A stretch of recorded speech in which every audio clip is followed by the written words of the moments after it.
Hello बच्चों, आज हम पढ़ेंगे कक्षा 9वीं के राजनीति विज्ञान के प्रश्नोत्तर में प्रश्न चौथे से आज हम करेंगे। इसके पहले प्रश्न 1, 2, 3 हम कर चुके हैं।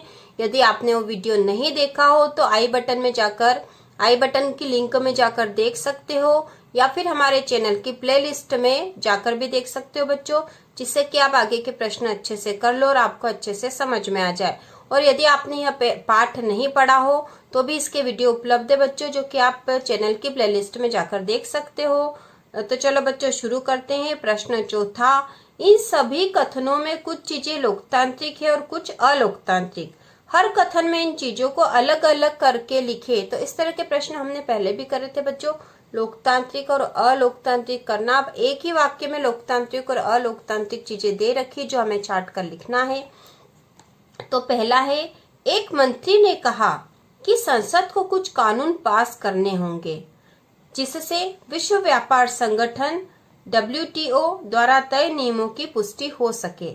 तो यहाँ पर इस कथन में, जो कि पूरा एक वाक्य है, इसमें कौन सा भाग जो है अलग अलग करना हमें, क्योंकि तो कौन सा भाग लोकतांत्रिक है और कौन सा अलोकतांत्रिक। तो एक मंत्री ने कहा कि संसद को कुछ कानून पास करने होंगे। तो बच्चों, संसद को कानून पास करने होते हैं और यह एक लोकतांत्रिक तरीका होता है। तो यहाँ से यहाँ तक हम बोल देंगे पास करने होंगे। तब एक मंत्री ने कहा कि कुछ संसद को कुछ कानून पास करने होंगे। तो यहाँ जो इतना भाग है ये है लोकतांत्रिक। ठीक है बच्चों, ये कैसा भाग है? लोकतांत्रिक है। और जिससे विश्व व्यापार संगठन द्वारा तय नियमों की पुष्टि हो सके। तो विश्व व्यापार संगठन द्वारा तय नियमों की ही पुष्टि हो, यह जरूरी नहीं है ना।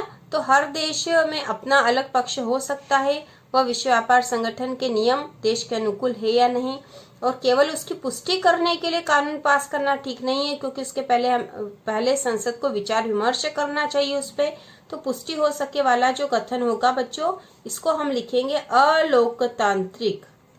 अलोकतांत्रिक, यहाँ पर केवल विचार विमर्श होना चाहिए था सबसे पहले संसद में, उसके बाद पुष्टि होनी चाहिए थी। केवल कानून पास इस तरह से नहीं होगा कि WTA के नियमों की पुष्टि हो जाए, है ना। तो यह अलोकतांत्रिक व्यवस्था है। अब दूसरा ख वाला है, चुनाव आयोग ने एक चुनाव क्षेत्र के सभी मतदान केंद्रों पर दोबारा मतदान का आदेश दिया, है ना। चुनाव आयोग ने एक चुनाव क्षेत्र के सभी मतदान केंद्रों पर दोबारा मतदान का आदेश दिया जहां बड़े पैमाने पर मतदान में गड़बड़ की गई थी।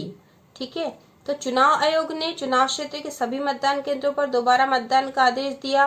तो चुनाव क्षेत्र के सभी मतदान केंद्रों पर आदेश दिया था मतदान का। तो ये कैसा है?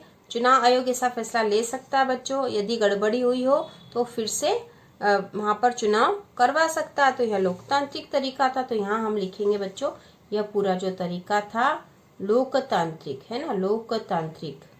ठीक है, जहां बड़े पैमाने पर गड़बड़ी की गई थी। तो बड़े पैमाने पर गड़बड़ी की गई थी, है ना, गड़बड़ की गई थी। तो गड़बड़ की जाना कैसा हो गया बच्चों? अलोकतांत्रिक था, है ना, अलोकतांत्रिक। ठीक है, ये ऊपर वाला भाग जो था लोकतांत्रिक है और यह अलोकतांत्रिक है, क्योंकि ऊपर तो ये था कि चुनाव आयोग ने एक चुनाव क्षेत्र के सभी मतदान केंद्रों पर दोबारा मतदान का आदेश दिया, तो लोकतांत्रिक है ये। और जहां बड़े पैमाने पर गड़बड़ की गई थी, तो बड़े पैमाने पर गड़बड़ होना कैसा था? अलोकतांत्रिक, इसलिए हमने यहाँ लिखा अलोकतांत्रिक। ठीक है, अब ग वाला है, संसद में औरतों का प्रतिनिधित्व 10% तक ही पहुंचा है।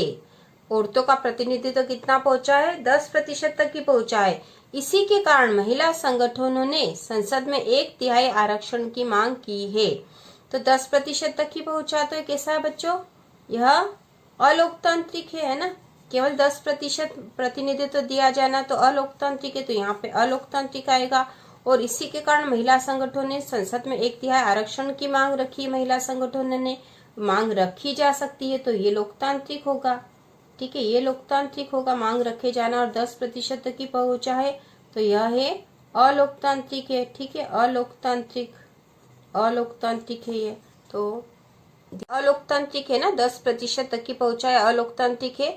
और महिला संगठन ने संसद में 1/3 आरक्षण की मांग की है, तो ये लोकतांत्रिक तरीका महिला संगठन मांग कर सकती है। अब प्रश्न 5वां है, लोकतंत्र में अकाल और भुखमरी की संभावना कम होती है ना। लोकतंत्र में अकाल और भुखमरी की संभावना कम होती है, यह हमने पाठ में भी पढ़ा था। यह तर्क देने का इनमें से कौन सा कारण सही नहीं है? बाकी सारे सही है और कोई सा एक होगा जो सही नहीं है ना। इस तर्क को देने का इनमें से कौन सा कारण सही नहीं है? तो पहला है, विपक्षी दल भूख और भुखमरी की ओर सरकार का ध्यान दिला सकते हैं। तो यह सही है ना, क्योंकि लोकतंत्र में तो विपक्षी दल सरकार का ध्यान दिलाएंगे भूख और भुखमरी की तरफ।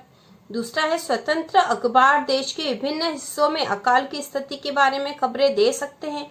तो यह भी ठीक है ना, क्योंकि अखबार जो है देश के विभिन्न हिस्सों में अकाल की क्या स्थिति इस बारे में खबरें देंगे ही सही।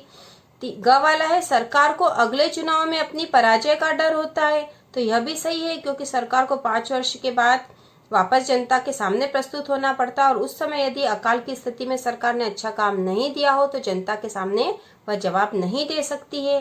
फिर घ वाला है, लोगों को कोई भी तर्क मानने और उस पर आचरण करने की स्वतंत्रता है। तो यह सही नहीं है बच्चों, लोगों को कोई भी तर्क मानने और उस पर आचरण करने की स्वतंत्रता है। तो यह जो है, यह तर्क यहाँ पे जो ऊपर जो हमें वाक्य दे रखा है कि लोकतंत्र में अकाल और भुखमरी की संभावना कम होती है, तो उसके पक्ष में यह तर्क ठीक नहीं है ना, कि लोगों को कोई भी तर्क मानने और उस पर आचरण करने की स्वतंत्रता है। तो इसका अकाल और भुखमरी या लोकतांत्रिक व्यवस्था से संबंध नहीं आ रहा है और किसी भी तर्क या आचरण पर उसी समय कोई भी लोग कर सकते हैं जबकि वो कानून सम्मत भी हो। तो बच्चों यह वाला जो है यह आएगा, यह तर्क सही नहीं है। ठीक है, यह सही नहीं है। ठीक है, यह सही नहीं है। अब अगला है, अगला प्रश्न छठा आएगा बच्चों। प्रश्न जो छठा है, किसी जिले में 40 ऐसे गांव हैं जहां सरकार ने पेयजल उपलब्ध कराने का कोई इंतजाम नहीं किया। इन गांवों के लोगों ने एक बैठक की और अपनी जरूरतों की ओर सरकार का ध्यान दिलाने के लिए कई तरीकों पर विचार किया। इनमें से कौन सा तरीका लोकतांत्रिक नहीं है? तो हमें यह बताना है कि गांव के इन लोगों ने बैठक की थी और सरकार का ध्यान दिलाने के लिए जो तरीके पर विचार किया गया था, है ना, जिन तरीकों पर विचार किया गया था उनमें से कौन सा तरीका लोकतांत्रिक नहीं है ना। और किस बारे में विचार कर रहे थे कि किसी जिले में 40 ऐसे गांव हैं जहां सरकार ने पेयजल उपलब्ध कराने का इंतजाम नहीं किया।